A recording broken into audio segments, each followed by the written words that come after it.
ბედობის დღეც მოსულა და უკვე გადაწყვიტე რას დაიბედე? რა თქმა უნდა, პირველ რიგში რწმენას, რადგანაც თუ საკუთარი თავის შენ არ გწონს, მაშინ სამყარო როგორ უნდა გენდოს? ხო, მაგრამ მარტო რწმენა საკმარისი სულაც არ მგონია. რა თქმა უნდა, მეორე ნაბიჯი იქნება გამბედაობა, რადგან თამამი ნაბიჯი ეს უკვე ნაყოფია. კიდევ რა მოიფიქრე? შემდეგი იქნება შრომის უნარიანობა, რადგანაც ყველა ოცნება დარჩება ფიქრებში.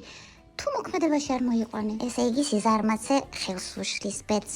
ზუსტადაც, მაგრამ არანაკლებ მნიშვნელოვანია სიბეჭითე, რადგან როცა შეფერხდები და როცა წაიქცევი, ისევ წამოდგები და გზას გააგრძელებ. ესე იგი გვჭირდება რწმენა, სიბეჭითე, შრომის უნარიანობა, გამბედაობა. დიახ, დღეს უბრალოდ უნდა გავაცნობიეროთ, რომ ყველაფერი რაც გვინდა ძალიან ახლოს არის. გაბედე იშრომო, გაბედე არ დანებდე და მთელი წელი შენს მხარეს იქნება.